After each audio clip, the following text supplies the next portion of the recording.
একদিন সকালবেলা পরাশর ডাক্তার নিজের প্রকাণ্ড লাইব্রেরিতে বসে চিঠি লিখছিলেন। চোরের মতো নিঃশব্দে ঘরে ঢুকে নগেন ধীরে ধীরে এগিয়ে তার টেবিল ঘেঁষে দাঁড়ালো। পরাশর ডাক্তার মুখ না তুলেই বললেন, বসো নগেন। চিঠিখানা শেষ করে খামে ভরে ঠিকানা লিখে সেটি ডাকে পাঠিয়ে তবে আবার নগেনের দিকে তাকালেন। বসতে বললাম যে, এরকম চেহারা হয়েছে কেন? অসুখ নাকি? নগেন ভপ করে একটা চেয়ারে বসে পড়ল। চোরকে যেন জিজ্ঞাসা করা হয়েছে সে চুরি করেছে কিনা। এরকম অতিমাত্রায় বিব্রত হয়ে সে বলল, না না, অসুখ নয়। অসুখ অসুখ আবার কিসের? গুরুতর কিছু যে ঘটেছে সে বিষয়ে নিঃসন্দেহ হয়ে পরাশর ডাক্তার তার দুহাতের আঙুলের ডগাগুলি একত্র করে নগেনকে দেখতে লাগলেন। মোটাসোটা হাসি খুশি ছেলেটার তেল চকচকে চামড়াও পর্যন্ত যেন শুকিয়ে গেছে। মুখে হাসির চিহ্নটুকুও নেই। চাউনিও একটু উদ্ভ্রান্ত। কথা বলার ভঙ্গি যেন কেমন খাপছাড়া হয়ে গেছে।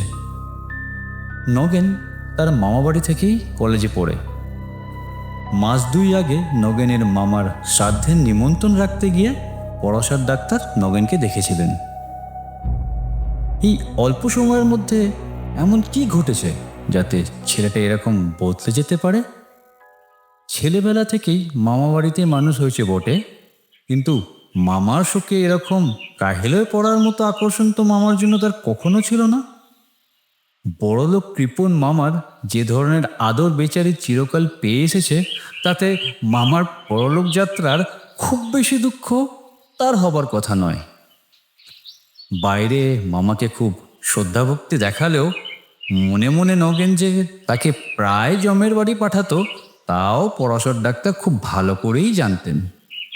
পড়ার খরচার জন্য দুশ্চিন্তা হওয়ার কারণও নগেনের নেই, কারণ শেষ সময় কি ভেবে তার মামা তার নামে মোটা টাকা উইল করে রেখে গেছেন। হঠাৎ নগেন কাঁদো কাঁদো হয়ে বললে, আচ্ছা ডাক্তার কাকা, সত্যি করে একটা কথা বলবেন? আমি কি পাগল হয়ে গেছি? ডাক্তার পরশর একটু হেসে বললেন, তোমার মাথা হয়েছে। পাগল হওয়া কি মুখের কথা রে বাবা? পাগল যে হয় অত সহজে সে টের পায় না সে যে পাগল হয়ে গেছে। উম, তবে আচ্ছা ডাক্তার কাকা, প্রেতাত্মা আছে? প্রেতাত্মা মানে ভূত? না, নেই। নেই? তবে অনেকক্ষণ ইতস্তত করে অনেক ভূমিকা করে অনেকবার শিউরে উঠে নগেন ধীরে ধীরে আসল ব্যাপারটা খুলে বলল। সে এক চমকপ্রদ অবিশ্বাস্য কাহিনী। বিশ্বাস করা শক্ত হলেও পরাশর ডাক্তার বিশ্বাস করলেন। তা গল্প বানিয়ে তাকে শোনাবার ছেলে নগেন যে নয় তা তিনি জানতেন। মামা তাকেও প্রায় নিজের ছেলেদের সমান টাকা কড়ি দিয়ে গেছে জেনে প্রথমটা নগেন একেবারে স্তম্ভিত হয়ে গিয়েছিল। মামার এরকম উদারতা সে কোনোদিনও কল্পনাও করতে পারে না। বাইরে যেমন ব্যবহারই করে থাকুন, মামা তাকে নিজের ছেলেদের মতোই ভালোবাসতেন জেনে পরলোকগত মামার জন্য আন্তরিক শ্রদ্ধাভক্তিতে তার মন ভরে গেল। আর সেই সঙ্গে জাগলো এক দেবতার মতো মানুষকে সারা জীবন ভক্তি ভালোবাসার ভান করে ঠকিয়েছে ভেবে দারুণ লজ্জা আর অনুতাপ। শ্রাদ্ধের দিন অনেক রাত্রে বিছানায় শুতে যাওয়ার পর অনুতাপটা যেন বেড়ে গেল নগেনের। শুয়ে শুয়ে সে ছটপট করতে লাগলো। হঠাৎ একসময় তার মনে হলো সারা জীবন তো ভক্তি শ্রদ্ধার ভান করে সে মামাকে ঠকিয়েছে। এখন যদি সত্য সত্যি ভক্তি শ্রদ্ধা জেগে থাকে, লাইব্রেরি ঘরে মামার তৈলচিত্রের পায়ে মাথা ঠেকিয়ে প্রণাম করে এলে হয়তো আত্মগ্লানি কিছুটা কমবে আর মনটাও শান্ত হবে। রাত্রি তখন প্রায় 3টে বেজে গেছে। সকলে আলো নিভিয়ে শুয়ে পড়েছে। বাড়ি অন্ধকার। এত রাত্রে ঘুমানোর বদলে মামার ছবিতে মাথা ঠেকিয়ে প্রণাম করার জন্য বিছানা ছেড়ে উঠে যাওয়াটা যে রীতিমতো খাপছাড়া ব্যাপার সে জ্ঞান নগেনের ছিল। তাই কাজটা সকালের জন্য স্থগিত রেখে সে ঘুমাবার চেষ্টা করল। কিন্তু তখন তার মাথা গরম হয়ে গেছে। মনটা একটু শান্ত না হলে ঘুম যে তার আসবে না সে জানত। এপাশ ওপাশ করার পর সেটা ভালো করেই টের পেয়ে শেষকালে মরিয়া হয়ে সে বিছানা ছেড়ে উঠে পড়ল। লাইব্রেরিটি ছিল নগেনের দাদা মশাইয়ের আমলের। লাইব্রেরি সম্পর্কে নগেনের মামার বিশেষ কোনো মাথা ব্যথা ছিল না। তার আমলে গত 30 বছরের মধ্যে লাইব্রেরিটির পিছনেও 1 পয়সা খরচ হয়েছে কিনা সন্দেহ। আলমারিগুলো ছিল কয়েকটি অল্প দামি ও অনেক পুরনো। ভিতরগুলির বেশিরভাগ অদরকারি বাজে বইয়ের ঠাসা ও বহুকালের ছেঁড়া মাসিকপত্র আর নানা রকম ভাঙাচোরা ঘরোয়া জিনিস দিয়ে গাদা করা। টেবিলটি এবং চেয়ারটি খুব সম্ভব অন্য ঘর থেকে পেনশন পেয়ে এ ঘরে স্থান পেয়েছে। দেওয়ালে 3টি বড় বড় তৈলচিত্র সস্তা ফ্রেমে বাঁধানো, কয়েকটি সাধারণ রঙিন ছবি ও ফটো টাঙানো। তাছাড়া কয়েকটা পুরনো ক্যালেন্ডারের ছবিও আছে। কোনোটাতে ডিসেম্বর বা কোনোটাতে চৈত্র মাসের 12 তারিখ লেখা। তৈলচিত্রগুলির একটি নগেনের দাদামশায়ের, একটি দিদিমার, আর অপরটি তার মামার। দাদামশায়ের দিদিমার তৈলচিত্র দুটি একদিকের দেওয়ালে পাশাপাশি টাঙানো আছে, আর মামার তৈলচিত্রটি স্থান জুড়ে আছে পাশের দেওয়ালের মাঝামাঝি। কারো ঘুম ভেঙে যাবে ভয়ে নগেন আলো জ্বালেনি, কিন্তু তাতে তার কোনো অসুবিধা ছিল না। ছেলেবেলা থেকে এ বাড়ির আনাচে কানাচের সঙ্গে তার পরিচয়। লাইব্রেরিতে ঢুকে অন্ধকারেই সে তৈলচিত্রের কাছে এগিয়ে গেল। অস্ফুট স্বরে আমায় ক্ষমা করো বলে যেই না তৈলচিত্রের পায়ে আন্দাজে স্পর্শ করেছে, বর্ণনার এখানে পৌঁছে নগেন শিউরে চুপ করে গেল। তার মুখ আরো বেশি ফ্যাকাশে হয়ে গেছে, 2 চোখ বিস্ফারিত। তারপর নগেন ঢোক গিলে জিভ দিয়ে ঠোঁট চেপে বলল, আর তারপর বলবেন না ডাক্তার কাকা, যে ছবি ছুঁয়েছি কে যেন আমাকে জোরে ধাক্কা দিয়ে ঠেলে ফেলে দিল। সমস্ত শরীরটা ঝনঝন করে উঠল।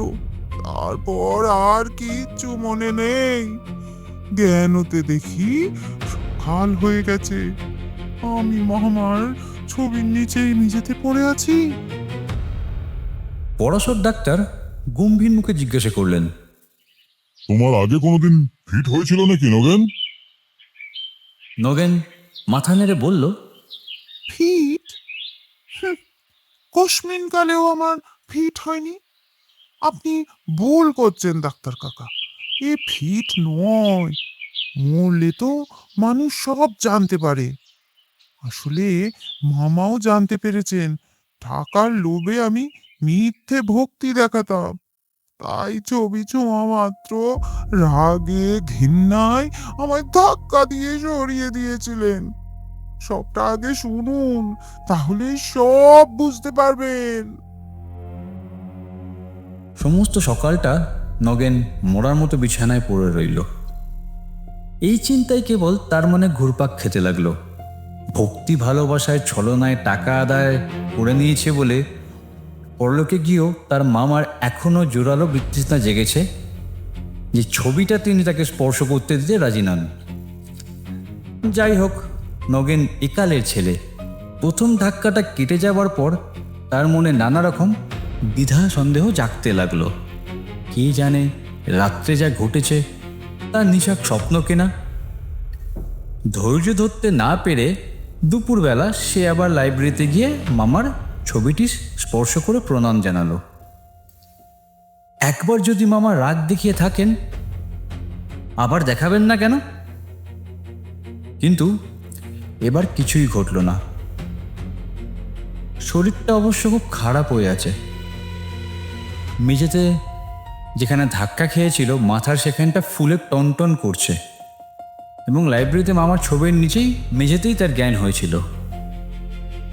কিন্তু এতে বড় জোর প্রমাণ হয় রাত্রে ঘুমের মধ্যেই হোক আর জাগ্রত অবস্থাতেই হোক লাইব্রেরিতে গিয়ে সে আছাড় খেয়েছিল। নিজের ছবিতে ভর করে মামাই যে তাকে ধাক্কা দিয়েছিলেন তার কি প্রমাণ আছে? নগেন যেন স্বস্তির নিঃশ্বাস ফেলে বাঁচল, কিন্তু বেশিক্ষণ তার মনে শান্তি টিকল না। রাত্রে আলো নিভিয়ে বিছানায় শুয়েই হঠাৎ তার মনে পড়ে গেল তার তো ভুল হয়েছে। দিনের বেলা ধাক্কা দেওয়ার ক্ষমতা তো তার মামার এখনই নেই। রাত্রি ছাড়া তার মামা তো কিছুই করতে পারেন না। কি সর্বনাশ! তবে তো রাত্রে আরেকবার মামার তৈলচিত্র না ছুঁয়ে কাল রাত্রের ব্যাপারকে স্বপ্ন বলা যায় না। কিন্তু এত রাতে আবার লাইব্রেরিতে যাওয়ার কথা ভেবেই নগেনের হৃদকম্প হতে লাগলো। এমন একটা সন্দেহ না মিটিয়ে আবার মানুষের চলে? তাই খানিকটা পরে নগেন আবার লাইব্রেরিতে হাজির। ভয়ে বুক কাঁপছে, ছুটে পালাতে ইচ্ছে হচ্ছে, কিন্তু এক অদম্য আকর্ষণ তাকে টেনে নিয়ে চলেছে মামার ছবির দিকে। ঘরে ঢুকেই সে সুইচ টিপে আলো জ্বেলে দিল। মোটকার পাঞ্জাবির ওপর দামি শাল গায়ে মামা দেওয়ালে দাঁড়িয়ে আছেন। কাঁচা পাকা চুল, মুখে একজোড়া মোটা গোঁফ, চোখে ভৎসনার দৃষ্টি। নগেন এগিয়ে গিয়ে মামার ছবিখানি স্পর্শ করল। কেউ তাকে ঠেলে সরিয়ে দিল না, কিন্তু সমস্ত শরীরটা হঠাৎ যেন কেমন অস্থির অস্থির করতে লাগলো। ছবি থেকে কে যেন তার মধ্যে প্রবেশ করে ভেতর থেকে কাঁপিয়ে কাঁপিয়ে তুলছে। তবু যেন নগেন বাঁচল। ভয়ের জন্য শরীর এরকম অস্থির অস্থির করতে পারে সেটা সামান্য ব্যাপার। ফিরে যাওয়ার সময় আলোটা নিভিয়েই নগেন আবার থমকে দাঁড়িয়ে পড়ল। তার আরেকটা কথা মনে এসেছে। কাল ঘর অন্ধকার ছিল, আজ আলোটা থাকার জন্য যদি মামা কিছু না করে থাকেন।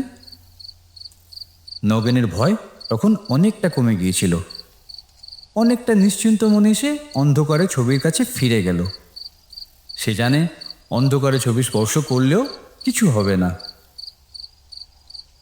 ঘরে একটা আলো জ্বলছে কি জ্বলছে না তাতে বিশেষ কি আসে যায়।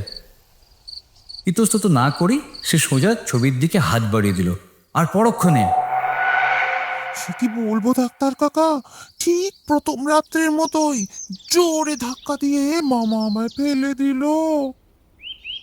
অজ্ঞান হয়ে গেলে? না না, একেবারে অজ্ঞান হয়ে যায়নি। অবশ্য আচ্ছন্নের মতো অনেকক্ষণ মেঝেতে পড়েছিলাম, কিন্তু জ্ঞান ছিল। আর তারপর থেকেই কি বলবো, আমি যেন ঠিক পাগলের মতো হয়ে গেছি ডাক্তার কাকা। দিন রাত কেবল এই কথাই ভাবি। রোজ কতবার ঠিক করি বাড়ি ছেড়ে কোথাও পালিয়ে যাব, কিন্তু যেতে পারি না। কি যেন আমায় জোর করে আটকে রেখেছে। পরাশর ডাক্তার খানিকক্ষণ ভেবে জিজ্ঞেস করলেন, তারপর আর কোনোদিন ছবিটা ছুঁয়েছো? কতবার! দিনে ছুঁয়েছি, রাতে ছুঁয়েছি, আলো জেলে ছুঁয়েছি, অন্ধকারে ছুঁয়েছি, কিন্তু ঠিক ওই রকম ব্যাপারই ঘটে। দিনে বা রাতে আলো জেলে ছুঁলে কিচ্ছু হয় না, অন্ধকারে ছোঁয়া মাত্র মামা আমায় ঠেলে দেয়। সমস্ত শরীর যেন ঝনঝনিয়ে ঝাঁকুনি দিয়ে ওঠে। কোনোদিন অজ্ঞান হয়ে যায়, আবার কোনোদিনও জ্ঞান থাকে। আমি কি করবো ডাক্তার কাকা, এমন করে কদিন চলবে? তার দরকার হবে না, আমি সব ঠিক করে দেব। আজ সকলে ঘুমিয়ে পড়লে রাত্রি ঠিক 12টার সময় তুমি বাইরের ঘরে আমার জন্য অপেক্ষা করো, ঠিক আছে? আমি যাব।